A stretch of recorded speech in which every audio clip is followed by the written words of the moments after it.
Алло. Здравствуй, брат. Да, все документы готовы. Документы уже в Талдыкургане. Алло, Талшин, как дела? Мне надо срочно в Талдыкурган съездить.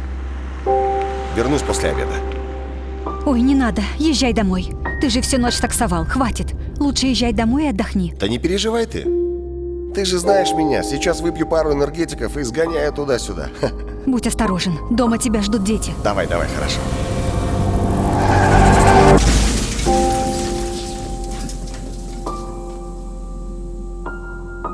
Он уснул за рулем. Да, в машине лежат 5 банок энергетиков.